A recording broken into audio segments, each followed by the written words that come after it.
following program is intended for mature audiences. Freeman, what a cut! Touchdown, Atlanta!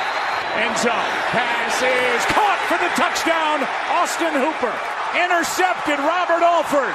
He's gone, and the Falcons add to their lead. Brady, end zone touchdown. Amendola, handoff, touchdown, James White. Toss to White. He's in. Patriots win the Super Bowl. Brady has his 5th. What a comeback.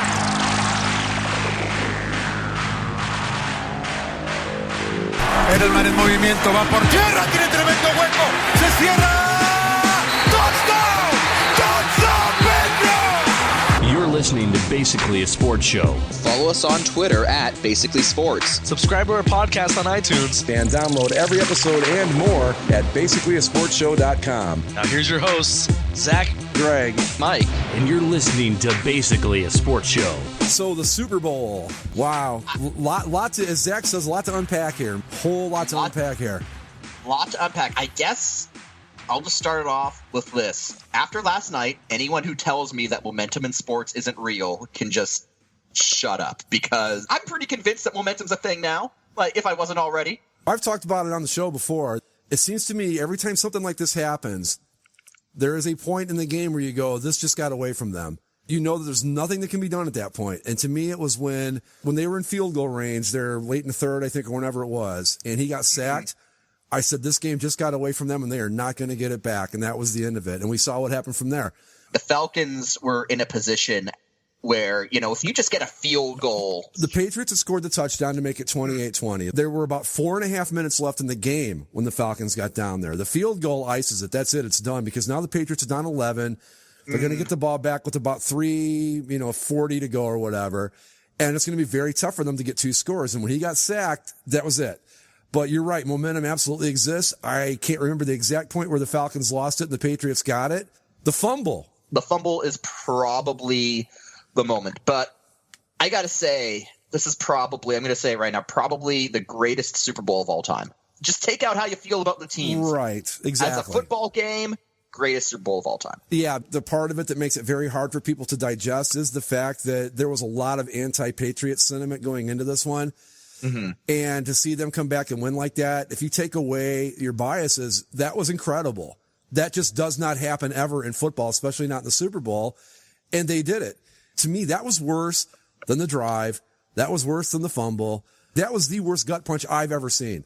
And I'm a Leafs fan. I know gut punches. Yeah, you do, exactly. Worse than Game 7 against the Bruins a couple years ago. Yep, I agree. And you're a Browns fan. You know gut punches.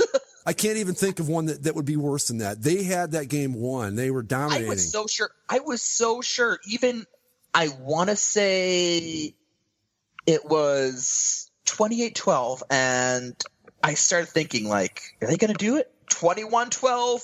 Yeah, I can see that happening. And the best description, and I'm sorry, whoever said it on the CCSLC forums, I have forgotten who said it specifically, but I thought it perfectly summed up the Patriots during that last drive in regulation and then in overtime. This feels like I'm being chased by a Terminator. It's just happening, and you can't stop it. Maybe it's taken its time, but it will get you. You cannot give the New England Patriots any kind of opportunity, and the Falcons gave them not one, but multiple opportunities, and that's where the thing fell apart. When it was 28-3 in the third quarter, I'll tell you how far ahead of things I was at. I thought they're never going to go back to their throwbacks now, because they're going to win the Super Bowl wearing these damn ugly uniforms, and we'll never get rid of them. I was that sure they were going to win. They had dominated New England up to that point. They were kicking their asses, no other way to put it. 28-3 is when I thought even 21-3, because, it's the Patriots, it's Tom Brady. At 21-3, I still wasn't ready to write off the Patriots. I'm like, 21, not yet. Get a touchdown, and then you're only 11 points down. That's doable. But then when the Falcons came out at the start of the third quarter and scored and went up 28-3, I'm like, all right, that's probably it. Nothing that the Pats really did for the rest of the third quarter really changed my mind. It started to turn at the very end of the third quarter. But for most of the third quarter, I actually considered, and I never turned the Super Bowl off early, but I was considering it, because it's 28-3. What more could possibly happen? And then that's got to be one of the best performances that I can think of. And I think ultimately it's both a massive Falcons choke job and a massive comeback because, as you said, the Falcons gave them opportunity after opportunity, but the Pats still had to capitalize on Yeah, them. I'm not taking a thing away from the Patriots by saying that the Falcons gave them opportunities. You still got to do something with them. And the Patriots, that's the problem. When you're playing the New England Patriots, you can't give them any chances because they will use every single one of them and they will kill you with it. And that's exactly what happened last night. If you want to blame one person for this entire thing, I think you've got to blame Kyle Shanahan. You got to blame him. I also understand, though, the idea of you don't want to go too conservative. I understand that. And I respect the fact that he wanted to keep his foot on the gas.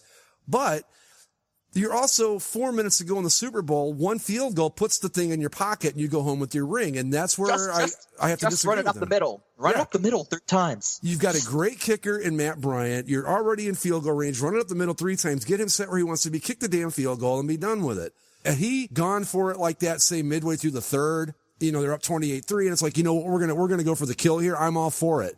But in that situation where they were at, all the things that were on the line, you've got to get every point you can get, especially when the Patriots have shown you, hey, we're not going away. We're still in this thing. At that point, you go, okay, you know what? 3 up the middle, Bengals kick the field goal. They're down 11 with 3 to go. We can withstand that. They might get another touchdown, but they're not going to do it twice. Not only did they score 25 unanswered points, but on those last 2 regulation touchdown drives, they converted on 2 successful 2-point conversions. Yep. You knew, like I said, you can always tell when a game gets away from a team. And it was the sack and the holding penalty on that last Falcons drive. And I said, they're not winning. It's gotten away from them. They're not going to get it back. Plus their defense was just worn out at that point because the offense couldn't stay on the field. Their defense was worn out. And then overtime was almost a formality because as soon as the Pats won that toss, it's like, well, that defense has got to go out again. I was reading Peter King, biggest shill for the NFL you'll ever read in your life, but I read his column every week after the games. He said, I was there at the game covering it when the Pats won the coin toss for overtime. The first 2 words I thought of were game over. And that was when it became the joyless, what did you refer to it as? Joyless cold efficiency. Yeah, and that's what overtime was. It was joyless cold efficiency. I was a bit off the mark because obviously I wasn't expecting the Falcons to put up 28 on them in the way that they did. But my prediction of a ruthless, cold, efficient Patriots, they did show up eventually. They showed up when they had to. When it meant the most, they showed up. When they scored to get it 26-28, I was like, they still got to make that 2-point conversion. They still have to make it. I was saying to myself, I know this Patriots team could do this, but if these Patriots were playing, they should be playing, they wouldn't have been in this hole to begin with. So I still wasn't ready to give it to them. Even before they won the coin toss, I think I knew that they had won it when they converted that second 2-point conversion. I'm like, all right, my last doubt's gone. They did it. They went into Terminator mode. It's sort of like Duncan Keith, where I was just going to use that exact example. I was going to use the Blackhawks. It's like the Blackhawks. They toy with you for a while. Mm-hmm. They decide, okay, we're done with this, and bang, the next thing you know, you're going, what happened? It was exactly like that. It was amazing. I was joking. Did they just spot them 28 points just to make it interesting? I will say this. Now, look, I wanted the Falcons to win. I'd been on the Falcons since probably midway through the season, and I like the team. Another thing where I was at last night when it was 28-3 and you start drifting away, I'm going, this might be a changing of the guard here. These guys might be the next big team in the NFL because they've got a good young quarterback. They've got a really good young defense. The best receiver in football. Young coach that really knows what he's doing. This could be a changing of the guard. So these are my concerns at 28-3 is like, first, okay, we're never going to get rid of these ugly ass uniforms, which is a drag. And secondly, could these guys be the new Patriots? Well, guess what? The uniforms are probably going to go, which is a good thing because I can't imagine they'll keep them now. Well, I want to touch on that sentiment a bit later, but yeah, they should just burn everything associated with if there was ever a better argument to go back to the, some version of the throwbacks, this is it. But I don't even know where to begin with the Patriots. I mean we'll talk about it later because I know everybody's like, oh, they're the greatest team of all time and all that. And you know what? I'm not sure I buy all that. I'm not going to die on the hill saying they're not, but I think I have a good argument to state why maybe there's something just a little less than, say, the Steelers of the 70s, Niners of the 80s, Cowboys of the 90s. Well, first of all, the Falcons. I mean, yeah, sort of like one of their old retro looks was involved in that beatdown against Denver, and I think it was Super Bowl 33. But at least in that game, they didn't blow a 25-point lead. And that's another thing to keep in mind. The biggest comeback ever in Super Bowl history prior to last night was 10 points. The Patriots overcame a 25-point deficit. During the game, they ran a graphic that said a team with a 19-point lead in the NFL playoffs historically, 93-0. I guess it's 93-1 It's now. 93-1 today. These are the records set. I've seen this list. Most games, 7, Tom Brady. Most games for a head coach, 7, Bill Belichick. Most games won by head coach, 5, Bill Belichick. Most points per game, 20, James White. Most passes career, 309, Tom Brady. Most passes game, 62, Tom Brady. Completions career is Tom Brady. Completions game, passing yards game, passing yards career. Touchdown passes career, receptions, most games team overall. New England Patriots have been to 9 Super Bowls in their franchise history. Yep. Biggest deficit overcome.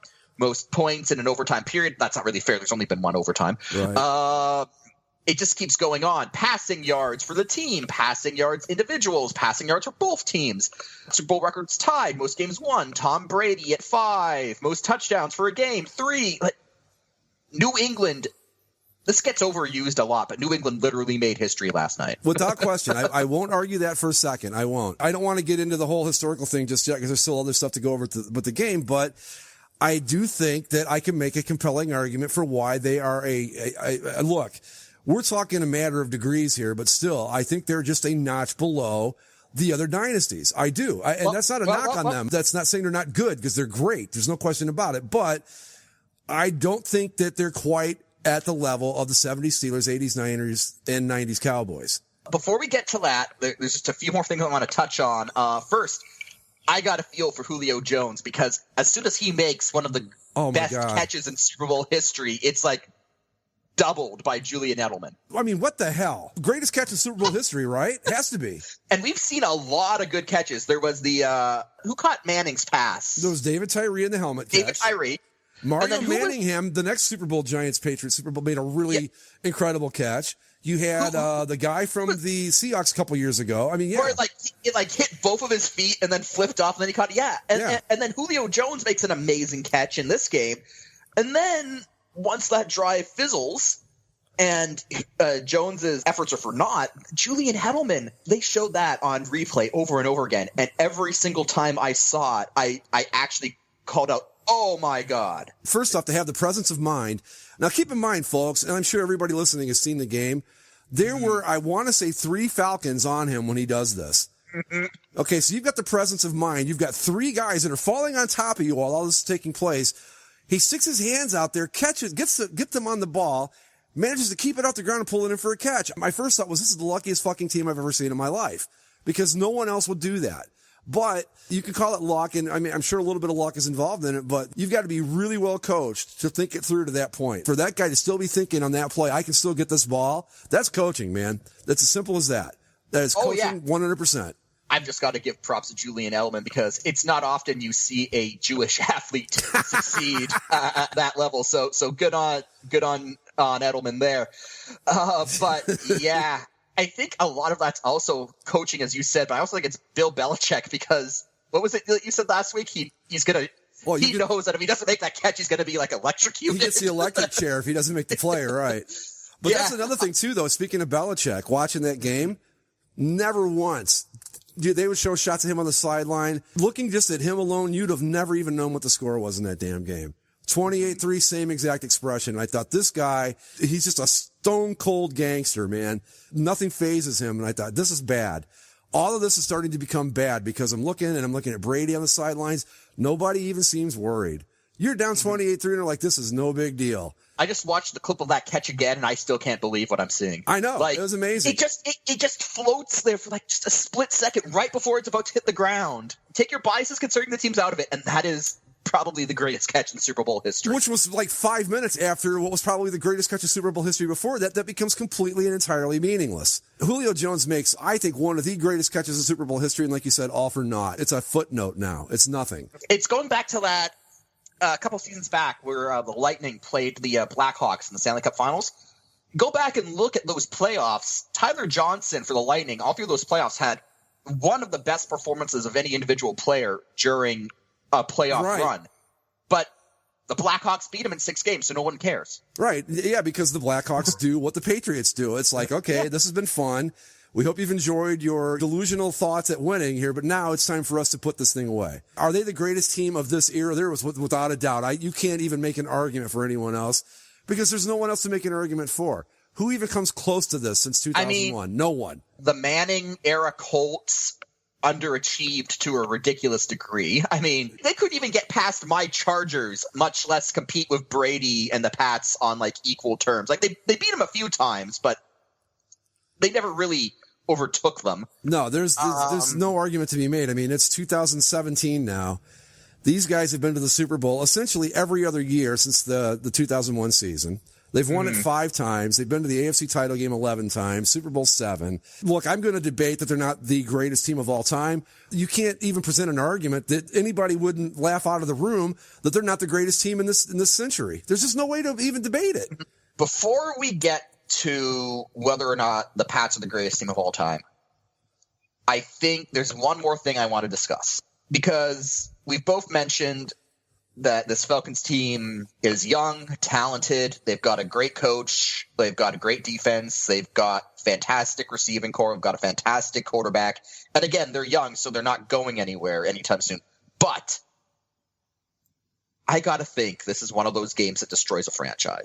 Any other situation, like if this is a close game that's back and forth and it comes down to the wire and the Pats just squeak it out, I'm going, all right, this Falcons team's going to be around a while. But they blew a 25-point lead. We've talked about it before, how a game like this can just destroy a team. The Seahawks were the previous one where they, had the Super Bowl all but won, but a boneheaded play call ended up costing them the game. And they've kind of they haven't gotten bad or anything, but they haven't gotten close. They haven't gotten close since. Haven't gotten close since. And there's the Titans, right, who came within 1 yard of the Super Bowl, stopped 1 yard short. And again, they didn't disappear immediately, but they never reached the same. They never got close again afterwards. No, and you've got they made the playoffs a few years, but they never really got close again. And you've got this Atlanta team that's already known for doing things like this. I mean, my God, losing like that in the playoffs, not even as bad. You blow a 25-point lead in a divisional game. No one's even talking about it at this point because we just gotten through the Super Bowl. You've completely forgotten about it. You did this in the biggest stage of them all. Bad enough that it happened to you. Worse yet, you did it against a team that was chasing history, so you're always going to be remembered for this. Exactly, because of what happened, because of the history that was legitimately made in this game, this is going to be one of those Super Bowls that's talked about 50 years from now. Oh, yeah, absolutely. Even if it's not in a way to malign the Falcons, at the end of the day, it happened at their expense. Every time the Super Bowl is referenced, even if it's in entirely positive terms, it's always going to be with the caveat, and the Falcons blew a 25-point lead. Yep. The only thing they can do to rectify this is to come back and win it next year. Anything short of that, and you're never going to live it down. And that's why I'm not entirely sold on this Falcons are a good team. Given what happened to them, I almost want to say, Keith Olbermann might have been onto something when he was talking about the Seahawks, and that it just might be better long-term to just tear it all down now and get the stink out of it. Well, another team, when we were talking about this, another team that comes to mind were the Houston Oilers before they became the Titans. And that game they lost against the Bills. They were another team that was, they were like, it's just a matter of time before they punched that ticket to the Super Bowl. And you know what? They lost that game to the Bills, and that was that. And then they moved to Tennessee. They were gone, yeah. I mean, 3 years later, they weren't even in Houston anymore. So basically, hello, St. Louis Falcons. It's going to be hard. Like you said, next season's going to be very telling. Like, if they can't, and it's almost unfair to be like, your very talented team is going to amount to nothing if you don't win the Super Bowl in a year's time. But given what happened, that's the only way they can get that stench out, right? They had the best team in this century.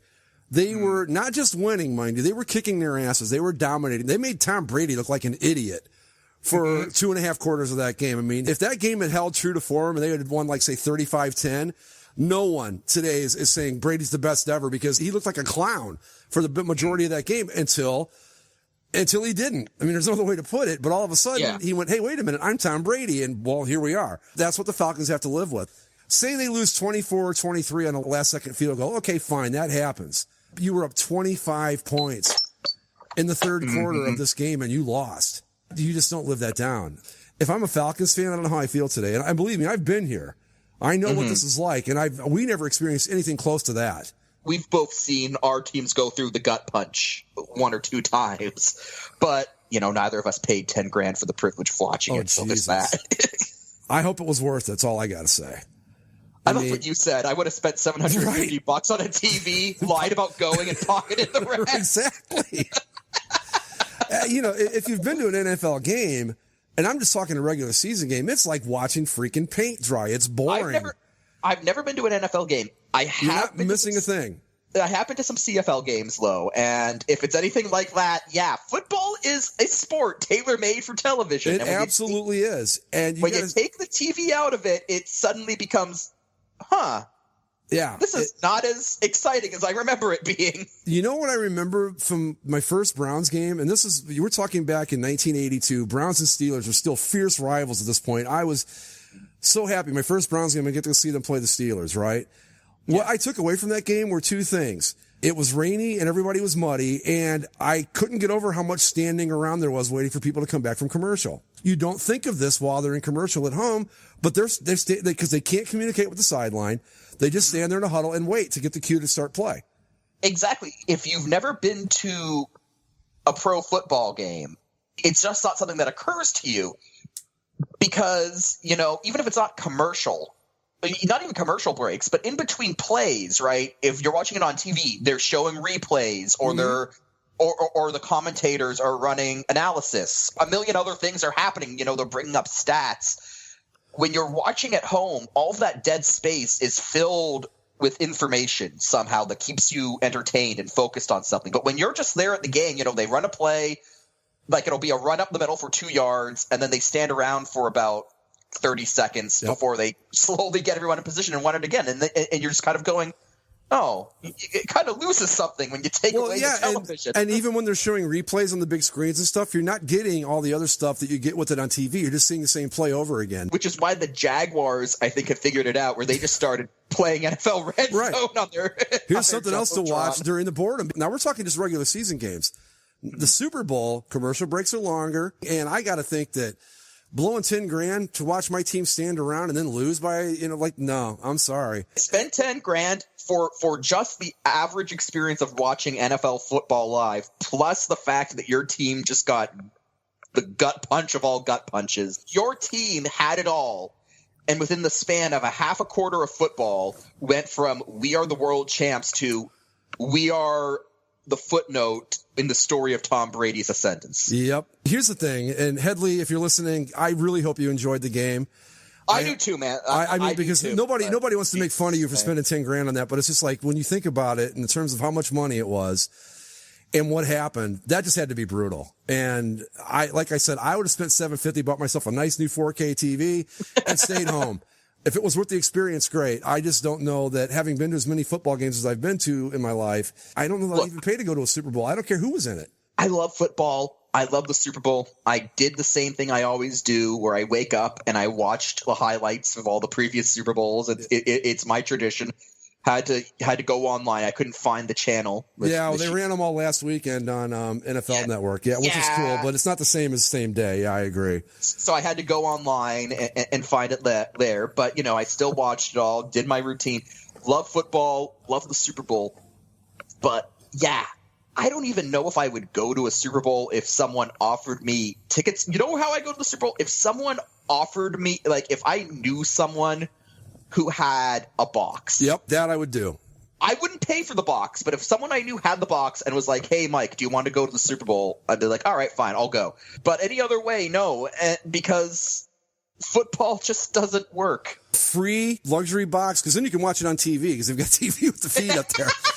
So you're not missing out on all the good stuff. But yeah, I mean, God bless him for going, and anybody else that might be listening that went. But man, oh man, I just don't know that I would have spent that much money. So that aside, let's have the discussion. Second and goal to go from the 2.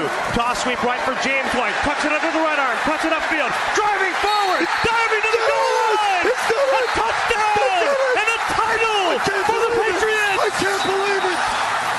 They have completed the greatest comeback in Super Bowl history. Now we get to the big question. Are the New England Patriots the greatest team, greatest dynasty of all time? Maybe it's because the wow factor from what happened last night is still fresh, but I'm inclined currently to say yes.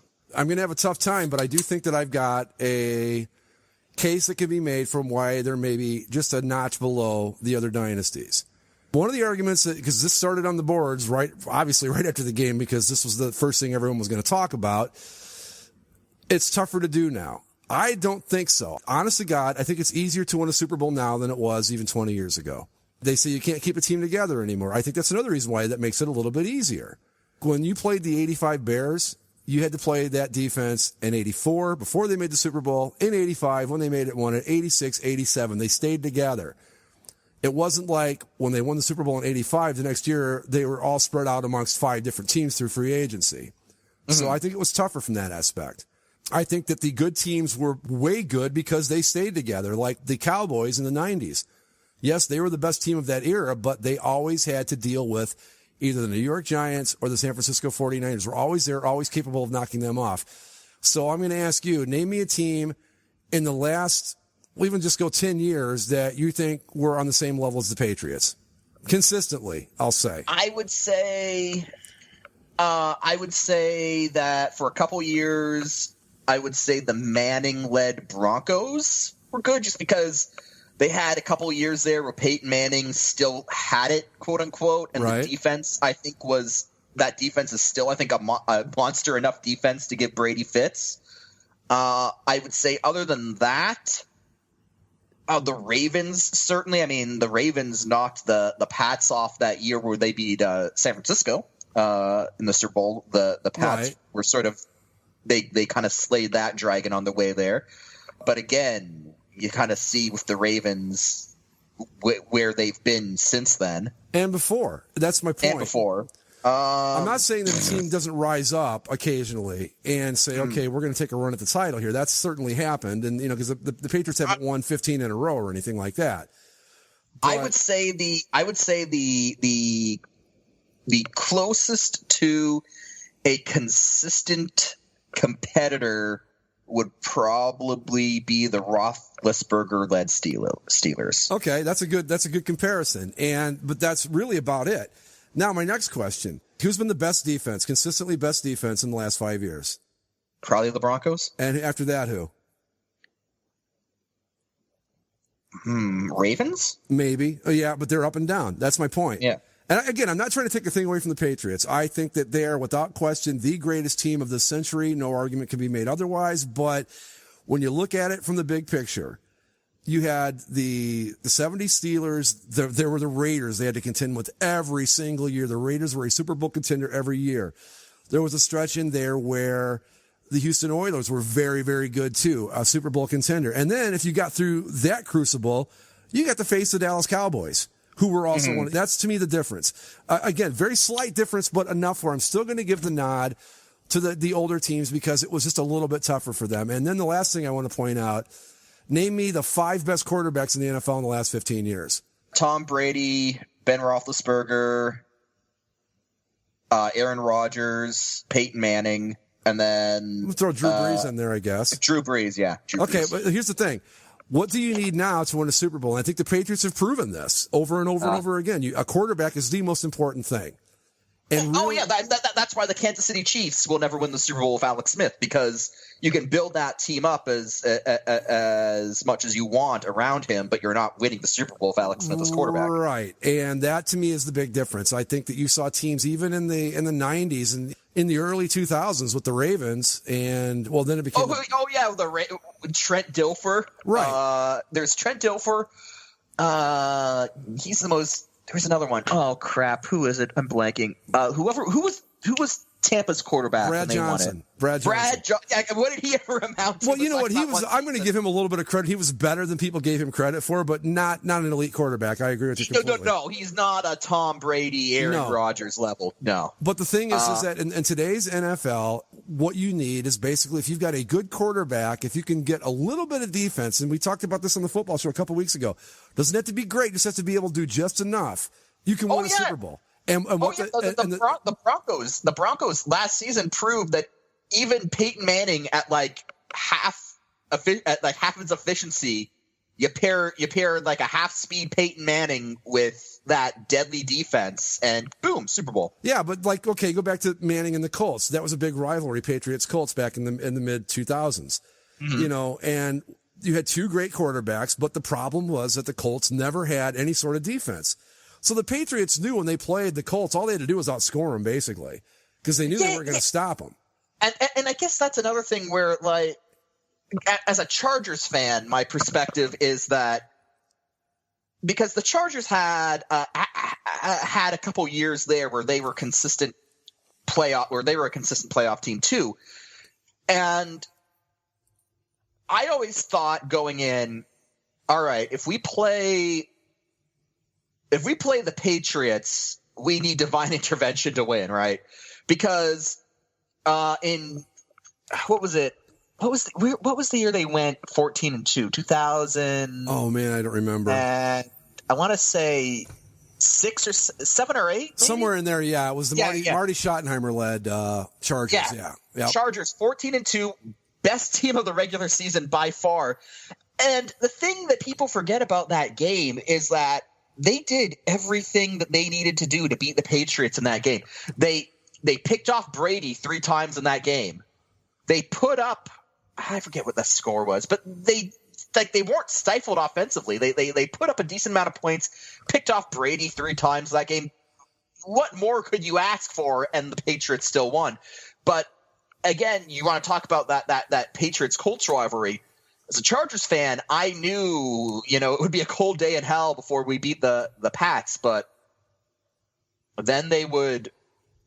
But the Colts, I knew, the Chargers kind of gave Peyton Manning fits for a few years there. So, yeah, that Colts team was never really at the same level. I think Peyton Manning sort of willed them to greatness against the Patriots a few times, but yeah, that's my point. Is that the Patriots? Now, again, I just think that. And the last argument I'll make is that the defensive rules were a lot tougher back in the 70s and 80s. Way tougher in the 60s. I mean, back in the 60s, Jesus, you could just beat a guy to death while he was running his pass route. And now, if you nudge a wide receiver and he shrugs at the ref, it's exactly. Even if you're just nudged by the by the cornerback, right? If you just throw your arms up at the ref, there's a 50-50 shot he'll give you a flag. Yeah, and I think that it was just that the guys like Montana and, Dan Fouts from your Chargers, guys like that, were playing against the deck was stacked against them a little bit more than it is these days. So, again, not taking a thing away from the Patriots, they are winning in this climate under these rules, and they're doing it better than anybody. I won't even dispute that. I'm just thinking that if you had to do, I don't think they could have ever done this in any era but this one. There's just no other way. It would have never happened in the 80s or the 90s because there were too many other good teams that stayed together, that were good, and just that's to me the difference. It's a very slight difference, and I'm not going to say for a second that I think that like Tom Brady couldn't play in the 80s. I think he would have been great. I think he would have been just as good as Montana, maybe not quite as good, but you never know. But my point is that you bring the guys like, a Bradshaw, a Montana, a Marino, Dan Fouts, put them in this era, they're doing all this stuff and more, I think, because they were able to put up the same type of numbers against much tougher defense and much tougher defensive rules. Mm-hmm. And that to me is the difference. Again, I'm not taking anything away from the Patriots, but I think that I have to, when it's all said and done, Brady is definitely one of the top 5-10 quarterbacks of all time, but I can't in good conscience put him ahead of Montana because Montana did essentially the same thing under tougher circumstances. He had to play against really great defenses. I mean, and I'm not taking, the Broncos were a great defense, but if you look back over the course of this Patriots run, they haven't faced a 90s Giants, an 86 Giants, an 85 Bears. They haven't come close to anything like that because it doesn't exist anymore because that's not where you put your money. And the Broncos did it. I would still say, he's gone against the Broncos defense. He's gone against the Ray Lewis-led Ravens defense. So, it's not like he's had a cakewalk of it. No, but that's another thing too, though. Look at the division. And that's nobody's fault. I mean, that's the fault of the other three teams in that division, but they're not exactly playing a murderer's row here to get to the playoffs. But like I said, and Zach hates the Patriots more than anybody. And I've defended them to Zach. I've said, look, they can only play who you put in front of them. It's not their fault. Their division sucks. No. I think they're set up for success partly because none of the other three ownership groups in their division knows how to run a football team. Right. But, and again, before you start bombarding me with hate mail and hate posts and stuff, keep in mind, I'm not saying definitively one way or the other. I'm just saying it's something to think about. Mm-hmm. Before you crown this team the greatest of all time, let's put everything into a historical perspective. Which, you asking me, okay, at the end of the day, I'm just a big Joe Montana fan. That just comes from the heart. You're going to have a very hard time for me to admit anybody's better than he is, especially a guy I don't like that well. But I'm kind of in a position with Joe Montana. I never saw Joe Montana play, really. I think I have vague memories of his years in the Colts. I mean, not the Colts, but the Chiefs. Not really doesn't even count. That's like not even real Joe Montana. But to me, I for the longest time I considered Joe Montana the greatest. In some ways, I'm still not convinced he isn't the greatest. But Joe Montana never did in a Super Bowl what Tom Brady just did. He never had to. No, that's true. He never had to, but he did lead the one drive against the Bengals. I mean, in 20. You're right. You're right. I agree. Look, here's the thing. If you said, okay, I'm not saying look, Brady doesn't deserve to be on the list, because I think that if you want to know what Joe Montana was like in his prime, watch Tom Brady, because they're very, very, very similar players. The Super Bowl 23 is definitely up there. In fact, I would say 51, 23, and 34 are probably the three best Super Bowls, in my opinion, in no particular order. But again, like I said, I'm just making the case for let's not make this definitive just yet, because to me, you can't. And again, it's impossible to compare eras, because everything's different. I can make the argument the defenses were tougher back then, and they were, because they were able to get away with more. Mm-hmm. By the same token, though, this guy has gone to 11 AFC championships, 7 Super Bowls, and he's won it 5 times. I have a tough time making a case against that. My arguments for why they are arguably the greatest is, one, I don't think you can completely discount the salary cap effect. Right. At the end of the day, Joe Montana, as great as he was, he knew he would always have Jerry Rice on his team. Absolutely, I agree with that. He never. But how many wide receivers has Tom Brady cycled through over the course of 5 Super Bowl victories? That's the thing too, though. Like, everybody says, well, the receivers aren't as good. Well, okay, maybe they're not Jerry Rice, but then no one is. And we can debate quarterbacks all day long, but there is no question who the greatest wide receiver of all time was. Jerry Rice. Yeah. So, but here's something else to remember too. Montana, he had Rice for, I think, either 2 or 3 of those Super Bowls. So he did a lot of it without Rice. Mm-hmm. But everybody says, well, look at Brady. He worked with nobody wide receivers. Well, let's give these receivers some credit. It's not like they're like buffoons that can't get out of their own way. They have to get open for him to hit them. No, they just find short white lacrosse players. Yeah, but you know what I'm saying, though? I mean, it's not like these guys are idiots that are just horrible players. But the point I'm making is, again, I'm ready to say they're the greatest team of this era, no question about it. But I'm not gonna. I'll put them like I do with everything else. The greatest team of the 70s were the Steelers. The greatest team of the 80s, the 49ers, 90s Cowboys, and the Patriots own the past 2 decades. I'm willing to go that far. The other thing the other thing I would argue in terms of the Pats being perhaps the greatest of all time is that it's a longer period of sustained success, I guess. Like, you bring up the 90s Cowboys, and the Cowboys won it in 92, 93, and 95. Yep.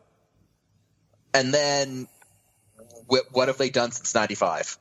it slowly sort of petered out after that point. Absolutely, I agree. I'm not going to argue that. But the Patriots, they had their 3 Super Bowls in sort of relatively quick succession, and then there was a period where they really didn't do much. But no, they did a lot of stuff. Like, they weren't awful. They just they never really were able to win another big one, but they still made it to 2 Super Bowls in that time. And then after losing the 2 to the Giants, they came back and they beat the Seahawks, who were at that point the defending champions. And then they beat the Falcons in what is the greatest comeback in Super Bowl history. So I would say that in terms, like, they have had, I mean, you mentioned the other teams in terms of decades. The Patriots' success has spanned 2 decades. I know. That's what I said. I said I'd give them the last 2 decades. Yeah. Yeah. But but they have the last 2 decades, whereas the Cowboys only had the 90s. The 49ers only had the 80s. Well, the 49ers were good from 81 through, when did they lose? When was the Terrell Owens? Till 96? So that Super Bowl was 90. They won at 94. They beat your Chargers. I was trying to remember what year that was. Yeah, 5 years after they won their 4th one with Montana. But in terms of like sustained excellence, the 49ers had about the same type of run the Patriots have had. Not as many Super Bowls. They only went to 5 as opposed to 7. And that's the thing too. There were teams that were good enough to rise up and knock off the 49ers along that stretch. And they were really good teams, like the 90 Giants. The 49ers were a Joe Montana injury away from going for a 3-peat. And they probably would have gotten it had Montana not had his neck broken in that game. But, again, I'm not saying that the 49ers were better or the Patriots were worse. I'm just saying I'm not going to definitively state, yes, the Patriots are the greatest team of all time, because there's too many variables for me to feel comfortable making that statement. And I think I make a good case on why it might be a good idea to keep a little historical perspective in this when we're throwing around greatest of all time. I will say, in terms of individual quarterback greatness, I'm still not entirely sure if Brady surpasses Montana, but after last night, it's getting harder for me to, and I never saw Joe Montana in his prime, but I still respect the hell out of him as a player. I'm having, and I don't necessarily want to feel this way, but I'm having a harder and harder time justifying putting him ahead of Brady. Like, it's getting, just because of what Tom Brady has been able to do. But on the same note, I will say I would put Brady clearly ahead of the other person whose record he beat, being Terry Bradshaw. See, well, yeah, I suppose, yeah. Bradshaw, yeah, I think he's better than Brad. And see, I've had the luxury of seeing all 3 of these guys play. Mm-hmm. And I guess that's why I'm reluctant to crown the Patriots as the greatest ever, because I've seen all 3 eras up close and personal. And the 70s were different than the 80s, were different than the 90s, which are different than what we're playing in now. So I think what Bradshaw did with the Steelers winning 4 out of 6, that's pretty damn impressive in its own right. But the argument can be made that team stayed together because they couldn't go anywhere else. That team got good in 72, I think, and stayed good through 80. So there was an 8-year run there where they were one of the best teams in the AFC, the best team in the AFC for like 6 of those years. So it's just, for me, it's tough. And I've seen Montana and Brady play. Using the eye test, which is simply my opinion, I still think Montana's a little bit better. Better arm, better at, I mean, God, you're talking like just, like millimeters difference here. But at the end of the day, the eye test tells me that Montana's just a tad better.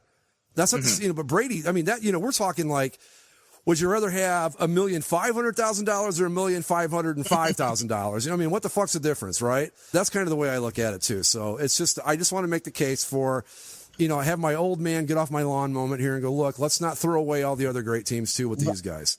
One more thing I want to really touch on of this topic, and I hate to do this to you, Greg, but I have to throw some throw some shade your way on your Packers. That's all right. I'll probably throw this as much. Go ahead. Because I legitimately do think that Aaron Rodgers is I don't know if he's as good as Tom Brady, but again, he's right there. He's near that level. He is one of those special types of talents. Mm-hmm. And you just look at what the Patriots have been able to accomplish with Bill Belichick and Tom Brady. And you mentioned how there really hasn't been a team close to their level over the length of their run. You figure the Aaron Rodgers-led Packers would be a good contender to sort of be their opposite number, but they've never been able to really get to that level because, well, the Packers just haven't had the coaching. I was just going to say that. The difference to me is the coaching. There's your key difference. And that's an argument I won't even entertain. Bill Belichick is hands down, without a doubt, greatest period coach, period ever, period, end of subject in my book. Mm-hmm. No one touches him. No one. And it's just a case where I'm not even, saying the Packers should have found, the greatest coach of all time. I'm just saying that it's a shame you look at someone like Aaron Rodgers. I mean, he could be a Tom Brady level talent. Oh, yeah. And I think he is, but I think he is a Tom Brady level talent, but I think he could have had a Tom Brady level run and maybe have been that team that, constantly pushed back against the Patriots. But the Packers never were that team because, well, coaching. Mike McCarthy's kind of an idiot. I think I said to you over the course of the playoff, that playoff game against who'd they beat? The Cowboys. Right. Where Aaron Rodgers just kind of pulled a victory out of his ass. Mm-hmm. I said to you, Mike McCarthy better be buying Aaron Rodgers a steak dinner every week because he still has a job thanks to him. Yeah, I agree completely with that. And I made the comparison. I mean, this is, we'll talk about, comparing years again. Here's a great comparison. Brady is Montana to Rodgers is Elway right now. Mm-hmm. Elway did the same type of things. I mean, again, if you watch them play, they don't look very similar, but their accomplishments are pretty much the same. Making impossible plays, doing things that you just go, how in the world did he do that? But never could get over that hump. And so guess what? Elway at the end of his career finally got a coach that knew what he was doing in Mike Shanahan. And secondly, he had a running game. Exactly. For the longest time, the Broncos, like the Packers, didn't build a team around their all-star quarterback. And John Elway, like Aaron Rodgers, accomplished a lot of great things, just sort of dragging the rest of that team along. But things only really worked out for both of them when they had a more substantial team around them. Well, once you added Terrell Davis to that Elway passing attack, it was, you saw what they did. They won 2 straight Super Bowls. Right, because they had good coaching, because Dan Reeves was every bit the idiot that Mike McCarthy is today. And I'm not a Broncos fan. In fact, I kind of loathe them, being a Chargers fan. Oh, tell me about it. And I kind of loathe John Elway because I think he's kind of a prick. But dude, nobody hated John Elway more than I did. I promise you. But I have to admit, it was, looking back, it is, I do kind of have to say, good on John Elway for beating Dan Reeves at that second Super Bowl. Well, yeah, I mean, that's the funny thing about it, too, because in the 80s, I mean, we're talking, this was, the Elway was the guy responsible for the drive. The Broncos were the team that the fumble happened against. Then we lost against them 2 years later in the 89 AFC Championship that no one remembers. And at that point, I'm in my 20s, and I'm like, I'm every bit the nutty sports fan that a lot of the young people are today that we see, like on the boards and stuff, where they're way too into it, take it way too seriously. I hated John Elway. I mean, just with a burning, irrational passion. Couldn't stand the man. Well, by the time 97 rolls around, I'm in my 30s now. Okay, I've got a little more perspective. I was actually happy to see him finally get that Super Bowl, if you can believe that. I see poor old McCarthy on the boards. I hate football. I hate sports. It's like, you will grow out of this, and it will become fun again, I promise. I feel where McCarthy's coming from on that, though, because a Chargers fan, Leafs fan, there's just a lot of futility. Well, yeah, or like Andy, Andy who just lives and dies with those Chicago Bears, and it's like, yeah, okay. I think he mentioned, if instead of the Falcons it had been the Bears, he would be out of commission for... Yeah.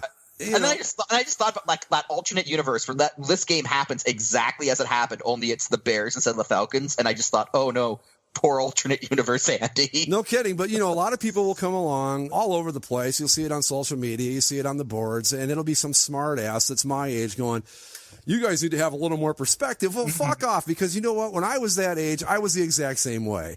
So Yeah. I understand it. And all I can tell you is that you do get past it. And eventually it doesn't become nearly as important. But man, in the middle of it, I completely respect the feeling because I've been there.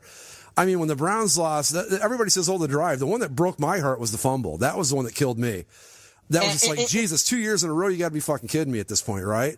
With me, I guess Tom Brady sort of occupies that same space that Elway occupied with you, because as a Chargers fan, the closest I've ever seen them, they made the AFC Championship that one year against the Patriots when the Patriots almost went undefeated. Right. But to me, so there was that game, the AFC title game where the Patriots beat them. But what stung even more than that, because that game really wasn't even all that close. What stung more than that, though, was that year that they went 14-2, because all through the regular season, I just watched the Chargers just tear the rest of the league apart. They were curb stomping everybody, and they got to the damn playoffs, and Marty Schottenheimer's like, fuck it, we don't need offense. I was like, what are you doing, Marty? Let's run the ball. Let's run the ball 15 times a row. Like, Jesus. You learned nothing in Cleveland. You learned nothing in Kansas City. You think you would know by now, but that guy, that's what astonishes me about him. He's a great, great, great football coach until the games mean something. And then it's like you and I would be better. We'd be like, well, fuck, I don't know what this play's called, but try it. And we would do better, I promise you. Fuck it. I got Phillip Rivers. My team went 14-2. Hey, Phillip, just go up, throw the ball around. Tell everybody to get open and toss it around. We'll see what happens. And I guarantee we'd have a higher success rate. But there was that AFC game against the Patriots that the Chargers came up short against. There was that divisional game where the Chargers, were coming off a 14-2 season and then just laid a wet fart against the Patriots. And so Tom Brady, has assassinated my team plenty of times in the postseason where I legitimately felt like they had a shot at something. But I'm about half a year shy of my 30th birthday right now. I'm 29 as of this recording, and I just kind of felt like at a certain point, my burning hatred of Tom Brady and the Patriots just kind of gave way to acceptance, because what can you do? That's where I'm at. It had been happening for a while.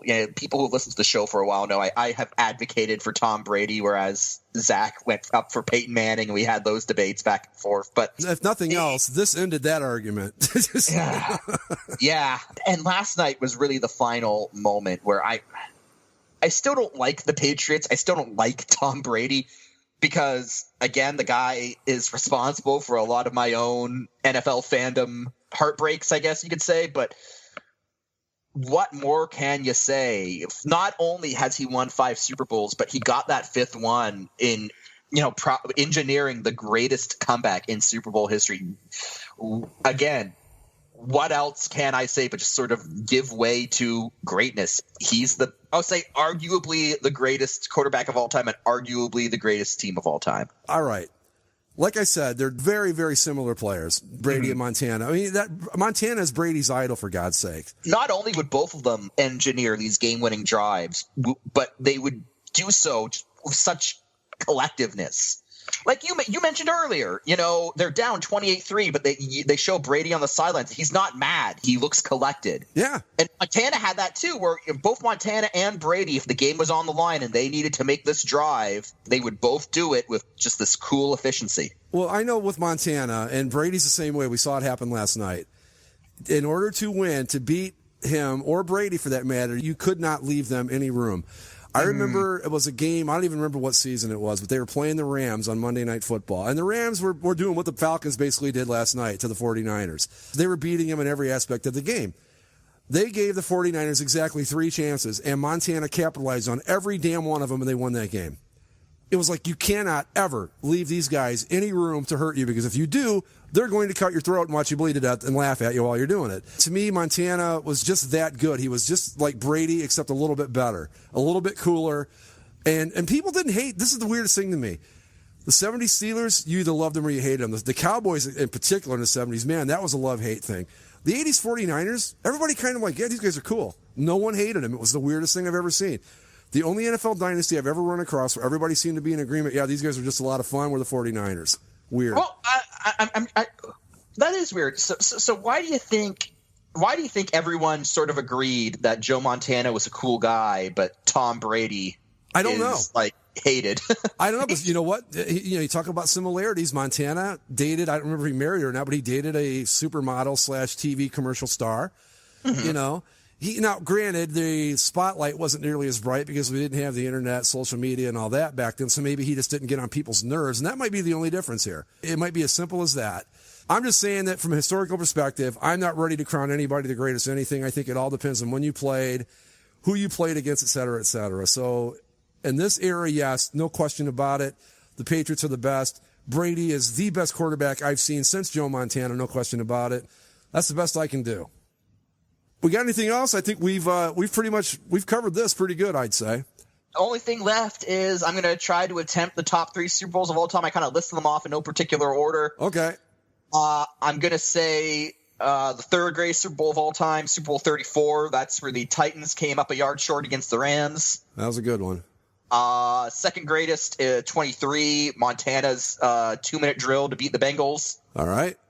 And then first is 51 because in terms of just the sheer amount of history that was made, and not only that, but it was first Super Bowl to go to overtime, and just the deficit that the Patriots had to overcome. Never been done before. I think regardless of where you would rank the Patriots, regardless of where you would rank Tom Brady, I think if you take your biases out of it, this is the greatest Super Bowl of all time. I don't argue with that. I'm going to go number 3. I'm going to go with you with the Rams-Titans.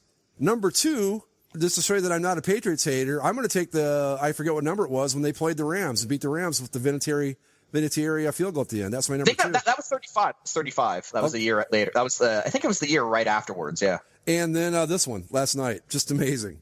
But yeah, so that puts a bow on it for the 2016 football season. That's it. I look forward next season to a spirited Los Angeles football rivalry with Zach. Oh, yeah. Charles Rams fighting for the hearts of Los Angeles. FightForLA.com. I'm still holding out hope for the Hail Mary miracle that they send Mahomes back in San Diego. But no, I might as well go out looking for a unicorn. The team officially terminated the release of Qualcomm. It's over. All right, well, done. Anyway, the NFL is apparently pissed off. The NFL doesn't want it to happen, but that's our dean. Yeah. All right, folks, you know the routine. Follow us on Twitter at Basically Sports. You can go to our website, basicallysportshow.com. Find us on Facebook. Subscribe via iTunes, Stitcher, Spreaker, and YouTube. And with that, I'm done. Any final thoughts, Mike? Perhaps one of the greatest things in NFL football happened last night, and neither of our cats gave a crap. This is true. All right, folks, we'll see you next time. Later. It's a pitch to White. White's running towards the end zone. Is he in? We wait for the signal. Touchdown! The New England Patriots have won Super Bowl 51, and they've come from 28-3 down to win the game in the most remarkable of circumstances. Brady and Belichick do it again. What a Super Bowl! What a performance by the New England Patriots. They've won it by a score of 34 points to 28, having come back from the dead.